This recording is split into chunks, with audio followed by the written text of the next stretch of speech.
అందరికీ నమస్కారం అండి. ఏ సినిమా సక్సెస్ అయినా నిర్ణయించేది బాక్స్ ఆఫీసే, అది అందరికీ తెలిసింది. కానీ ఈ సినిమాకి మాత్రం ముఖ్యంగా నేను కంగ్రాచులేట్ చేయాల్సింది ప్రొడ్యూసర్ అండ్ డైరెక్టర్ని. శ్రీనివాస్ గారు, సంక్రాంతికి రిలీజ్ చేద్దామని మీరు నిర్ణయించుకున్నారు, సంకల్పించారు, అనుకున్న పని సాధించారు, కాబట్టి మీకు కంగ్రాట్స్ అండి. విజయ్, సంక్రాంతికి రిలీజ్ చేద్దాం అనుకోవడమే కాదు, అలా అని చెప్పి వన్ ఇయర్ ముందు పెట్టే ప్రివిలేజ్ లేదు. సో జస్ట్ 3 monthsలో దీన్ని ఫాస్టెస్ట్ ప్రొడక్షన్గా ఈ మధ్యకాలంలో చేసి సక్సెస్ సాధించినందుకు నీకు కంగ్రాట్స్. కానీ ఒక చిన్న లోటు ఉండిపోయింది. శ్రీను గారు, నేను ఆర్టీసీ క్రాఫ్ట్ షోస్లో దేవి థియేటర్లో సినిమా చూశాను, ఆడియన్స్ దగ్గర చూసి ఎంజాయ్ చేశానండి. మనం కలిసి మన కొవ్వూరులోనో రాజమండ్రిలోనో చూడాలి, అది చూడలేకపోయాం, ఆ లోటు ఉండిపోయింది. అలాగే విజయ్, నేను మైసూర్ వచ్చాను కంపోజింగ్కి. వచ్చినప్పుడు మనం కార్డ్స్ గేమ్ ప్లాన్ చేసాం, నువ్వు బాగా బిజీగా ఉన్నావు, సో మనం ఆడుకోలేకపోయాం, అదొక లోటు ఉండిపోయింది. But for that I'm very happy. మీ ఇద్దరికి కంగ్రాట్స్ చెప్పాలి, నాగార్జున గారికి కంగ్రాట్స్ చెప్పకూడదు, ఎందుకంటే ఆయనకు థ్యాంక్స్ చెప్పాలి. ఎందుకంటే కొత్త టాలెంట్ని పదే పదే నమ్మకం ఉంచి మన టీం వర్క్ని ఆయన నమ్మి ఆయన మనకు ఇంత ఫ్రీడమ్ ఇచ్చినందుకు thank you very much sir for repeatedly believing in our talent. And ఈ సినిమా నవరసభరితమైన సినిమాగా వచ్చింది. బట్ అందులో నవరసాలు అంటే ఏడుపు కూడా ఉండాలిగా. నరేష్ గారు బాగా ఏడిపించారు మమ్మల్ని. ఏడిపించడం అంటే నిజంగా అంత సెంటిమెంట్ మీ వల్ల సాధ్యమైంది అది. అండ్ చాలా మూమెంట్స్ ఉన్నాయండి సినిమాలో, నాకు బెస్ట్ మూమెంట్స్. నాకు సినిమాలో బాగా ఒకటే పిక్ చేయమంటే నాకు ఇష్టమైన మూమెంట్ ఏంటంటే, ఆషిక హర్ష అడుగుతాడు, ఏంటి ఒక్క మర్డర్కి ఇంత డబ్బా అంటే, ఒకటని నేను చెప్పానా అంట. So that was the best and నాకు బాగా నచ్చింది అది. ఇక చంద్రబోస్ గారితో నా అనుబంధం ఇలాగే కొనసాగాలి మీ విషెస్ ప్రకారం నరేష్ గారు. ఈ ముఖ్యంగా నేను చెప్పేది ఏంటంటే, విజయ్ నాకు స్ట్రైక్ అయింది. అంటే మనం రోజు చూసేది మన ఇంటి పక్క చెట్టు పెరట్లో చెట్టుకి విలువ లేదంటారు. అలాగా మనం ఎప్పుడు మనతోనే ఉంటారు కదా అని మర్చిపోయి ఓ పేరు. మన ప్రీ రిలీజ్ ఈవెంట్ని అంత చక్కగా కండక్ట్ చేసిన సుమా గారికి థ్యాంక్స్ చెప్పడం మర్చిపోయావు. ఓకే సార్, నీ బదులు నేను చెప్తున్నాను. ఇప్పుడు ఇది మూడు నెలల్లో కంప్లీట్ చేయాలన్నప్పుడు రికార్డింగ్ కూడా మాకు 10 రోజులు ఇచ్చారండి చేయమని. మామూలుగా అయితే మాకు రికార్డింగ్కి 2 months పడుద్ది. బింబిసార్కి 2 months చేసాం. సో దీనికి 2 months చేసే టైం లేదు. బట్ ఏం చేయాలి, ఇదివరకు రోజుల్లో మాకు సాంగ్స్ కానీ బ్యాక్గ్రౌండ్ స్కోర్ కానీ 50 మంది ఆర్కెస్ట్రా మినిమం ఉండి మాతో చేసేవాళ్ళు. రికార్డింగ్ అంటే 3 days. ఇప్పుడు 50 మంది 100 మంది చేసే పనిని కీబోర్డ్ ప్లేయర్లు అనబడే ప్రోగ్రామర్స్ వాళ్ళు చేయడం మొదలుపెట్టిన తర్వాత,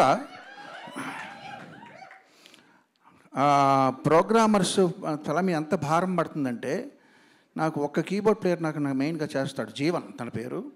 నేను జీవన్ నమ్ముకున్నానంటే, ఎవరది? Okay, thank you. నేను జీవన్ నమ్ముకుంటే ఈ సినిమా వరకు కుక్కతోక బట్టి గోదావరి ఈదినట్టే. అంటే జీవన్ కుక్కతోక కాదు, Jeevan is very talented. But 10 రోజుల్లో చేయడం అన్నది ఇంపాసిబుల్. సో నేను ఏం చేశానంటే, సరే 10 రోజుల్లో ఫినిష్ చేయాలి. నాకు బింబిసార్కి 2 months 60 రోజులు పట్టింది. సో మ్యాథమెటిక్స్ ప్రకారం 6 కీబోర్డ్ ప్లేయర్ కావాలి. సో నేను జీవన్తో పాటు ఇంకొక 5 రప్పించి వాళ్ళని రోజు తోమడం అనమాట. సరే, ఎంతైనా వాళ్ళు మనుషులే కదండి. సో వాళ్ళు కొంచెం స్ట్రెస్ ఫీల్ అవుతుంటే వాళ్ళకి పేమెంట్ ఒకటే కాదు, వాళ్ళకి కొంచెం వినోదం కూడా ఇవ్వాలని చెప్పి వాళ్ళు ఒకరోజు అసెంబ్లీ లోపల మన లోకేశ్వరు, సాహితీ చాగంటి హిందీ సినిమాలో పాటలు పాడారు వాళ్ళని రమ్మని ఒక కామెడీగా వాళ్ళని పొగుడుతూ ఒక వీడియో రికార్డ్ చేసి వాళ్ళకి చూపించాను. ఏదో పని ఒత్తిడిలో వాళ్ళకి చిన్న రిలీఫ్ అనమాట. సరదాగా మీరు ఆ వీడియో చూసి మీకు ఇప్పుడు అది విజయ్ చూపిస్తే, సార్ మీద రిలీజ్ చేద్దామండి, మనకు ప్రమోషన్ బాగుంటుంది, బేబీ ఇది మన పర్సనల్గా చేసుకునేది ఇది వద్దు అన్నాను. బట్ ఇప్పుడు సక్సెస్ అయిన ఆనందంలో ఆ వీడియో మీతో షేర్ చేసుకుంటున్నాను. Thank you very much.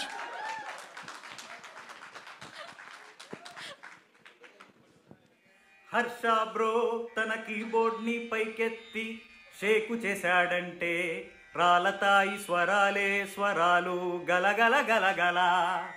దానికి కారణమెవరో కాదు మన శ్రీనిధి తిరుమల. మన మంచి రాజు భరత్తు ప్రతి జోనరులోన చేసేస్తాడు కసిగా కసరత్తు. ఇక నితీష్ బ్రోకి తెలుసో లేదో గాని సరిగమ పదనిసా అతని గొంతులో ఉంది గమ్మత్తైన ఓ గసగస. గసగస కాదు గుస గుసగుస. మన సిద్ధన్న చేతిలో పడిందంటే రీలు గమకాలే గమకాలు తీస్తాడు తోలు. వెంకటాపురం రాఘవేంద్రచారి ఓరోరి ఫోకైనా గీకైనా మాసైనా మెలోడీ అయినా రాత్రైనా పగలైనా ఇరగదీస్తాడు మరి. సరిగమ గరి గరి తప్పదే నాడు గురి. సరి సరి. ఇక మన జీవనన్న ఫినిషింగ్ టచ్ ఇచ్చాడంటే ఉంటది నా సామి రంగా. అమ్మో అమ్మో జేబీ ఆకలి ఎరగని బేబీ సూపర్ సూపర్ జేబీ సిగరెట్టే ఒక హాబీ బాహుబలే మన జేబీ సెక్సీ సెక్సీ జేబీ జీవన్ జిలవీవన్ చిటకీవన్ జిండకీవన్ జిరక్కరీవన్. అన్నా జేబీ అన్నా నీకి సలాం అన్నా. ఇంతకీ విషయం ఏమిటంటే మీరంతా కలిసి నడుం వంచి మన కీరవాణి గారి పరువును కాపాడాలని సంకల్పించి ఈ పండక్కి ఎలాగైనా నా సామి రంగా సినిమాని గట్టెక్కించమని మా ప్రార్థన. నీకు దండం పెడతా రాకేష్ అన్న, దండం పెడతా సిద్ధన్న, జర దేఖో దేఖో నితీష్ బ్రో, భరత్ హర్ష యో యో యో, నీకు కాలు మొక్తా జీవనన్న, నీ వాంఛనైతా జేబీ అన్న, నీ కాలు మొక్తా జీవనన్న, నీ వాంఛనైతా జేబీ అన్న, నీ కాలు మొక్తా జీవనన్న, నీ వాంఛనైతా జేబీ అన్న. జీవన్ జిలవీవన్ చిటకీవన్ జిలక్కరి జిండకీవన్